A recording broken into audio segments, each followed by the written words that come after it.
Hello friends, நம்ம இன்றைக்கி இதை பற்றி பார்க்க போகிறோம். இலக்கியா வரப்போகிற எபிசோடில் என்ன இன்ட்ரெஸ்டிங்கான சுவாரஸ்யமான விஷயம் நடக்க போகிறதாங்க பார்க்க போகிறோம். வாங்க வீடியோக்குள்ளே போயிடலாம்.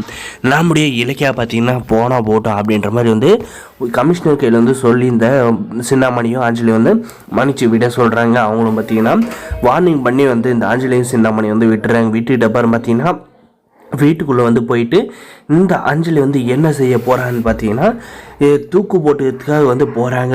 அதை பார்த்து நம்முடைய சின்னாமணி பார்த்தீங்கன்னா ஐயோ அஞ்சலி ஏன் இப்படி பண்ணுற அப்படின்ற மாதிரி வந்து கத்தி கூச்சல் போட்டு அவளை வந்து காப்பாற்றி கேட்குறாங்க. அதுக்கு பார்த்தீங்கன்னா என்னால் வந்து வேறு என்ன செய்ய முடியுமா, என்னுடைய வாழ்க்கையை வந்து இந்த லட்சுமியோட மக இலக்கிய வந்து அழிச்சிட்டான். கார்த்திகேயனை வந்து விட்டுட்டு போயிட்டான். அவனும் வந்து என்னன்றது வந்து கண்டுக்கிறதில்ல.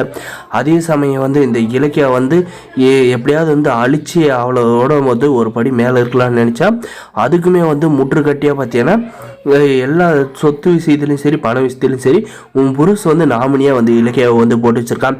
இந்த முடிவை எடுக்கிறதான தவிர எனக்கு வேறு எந்த முடிவும் தெரியல. நான் வந்து இருந்துனாலும் கண்டிப்பாக வந்து பைத்தியம் முடிச்சிரு ரோடும் வந்து அழியுவேன். அதனால் வந்து நானே வந்து தூக்கு போட்டு வந்து செத்துறேன், என்னை விட்டுருமா அப்படின்ற மாதிரி வந்து கதறி ஆள்றாங்க. அதுக்கப்புறம் பார்த்தீங்கன்னா நான் நம்பின இந்த நம்முடைய பைரவி மேடமும் இந்த எஸ்எஸ்கேவும் வந்து கையை விட்டுட்டாங்க. நான் என்னதான் வந்து பண்ணுறது, இந்த இலக்கியாவை என்னால் வந்து ஜெயிக்கவே முடியாதா அப்படின்ற மாதிரி வந்து ஒப்பாரி வந்து வைக்கிறாங்க. அதுக்கப்புறம் பார்த்தீங்கன்னா நம்முடைய சின்னாமணி வந்து என்ன சொல்கிறேன்னா அஞ்சலி அவளே வந்து இவ்வளோ தைரியமாக வந்து உன்னை வந்து எதிர்த்து நிற்கிறான்னா அவளோட நீ வந்து பல மடங்கு வந்து அவளை வந்து எதிர்த்து நின்றா மட்டும்தான் அவளை வந்து ஜெயிக்க முடியும். அவளை வந்து அந்த வீட்டை விட்டு வெளியே வர வச்சுட்டு நீ அந்த வீட்டில் வந்து சும்மா கெத்தாக போயிட்டு வந்து உக்காடுறப்ப தான் வந்து அந்த இலக்கியாவுக்கு வந்து பேரடியாக வந்து இருக்கும்.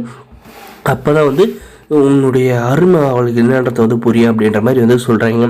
நமக்கு இலக்கியாவை வந்து கண்டிப்பாக வந்து ஒரு சமயம் வந்து கண்டிப்பாக அந்த ஆஞ்சலி வந்து அடித்தாலுமே வந்து நம்முடைய கௌதம் சார் இருக்க வரையும் நம்ம ஆஞ்சலியை வந்து கண்டிப்பாக வந்து ஜெயிக்கவே வந்து விட மாட்டாங்க. ஆனால் பார்த்தீங்கன்னா நம்முடைய இலக்கிய கௌதம் கிட்ட பார்த்திங்கன்னா ஒரு சில பிரச்சனைகள் வந்து இருக்குது. மற்றவங்களுக்கு வந்து நல்லது பண்ணுறன்ற பேரில் பார்த்திங்கன்னா எல்லா விஷயத்தையும் வந்து இப்போ செய்கிறாங்க. அது வந்து என்னைக்கு வந்து சிக்கலில் வந்து முடியுதோ அன்னைக்கு பார்த்திங்கன்னா நம்முடைய கௌதமி இலக்கியம் வந்து பிரிய போகிற நேரம் வந்துச்சுன்னா கண்டிப்பாக வந்து இந்த அஞ்சலி ஆசைப்பட்டது வந்து கண்டிப்பாக வந்து நிறைவேறுங்க. அதில் வந்து அவளுக்கு ஆனந்தமாக இருக்கும். ஆனால் பார்த்திங்கன்னா நம்முடைய கௌதமி இலக்கியம் எல்லோரும் நல்லா இருக்குன்றது ஏற்படுத்தணும். நம்முடைய கார்த்திகோட விஷயத்துலையும் சரி நம்முடைய ஜானகி பண்ணிகிட்டு இருக்க நம்முடைய ரேவதியோட விஷயம் சரி இது என்னைக்கு வந்து உண்மையாக வந்து எல்லாருக்கும் வந்து இருக்காங்களோ அன்றைக்கி தான் வந்து எந்த பிரச்சனையும் வந்து வராதுங்க. அப்படி இல்லைன்னா கண்டிப்பாக வந்து ஜானகி நம்முடைய கௌதம் வந்து கண்டிப்பாக கோவப்படுறதுனால வந்து கண்டிப்பாக வந்து வருங்க. அந்த டைமில் நம்ம இலக்கியாவும் பார்க்க மாட்டார், ஜானகியும் அம்மானும் பார்க்க மாட்டார். அப்படி தாங்க வந்து கொண்டு போகிறாங்க. இந்த வீடியோ பிடிச்சி லைக் பண்ணி மறக்காது நம்ம சேனலை வந்து சப்ஸ்கிரைப் பண்ணி வச்சுக்கோங்க. வாங்க வீடியோக்குள்ள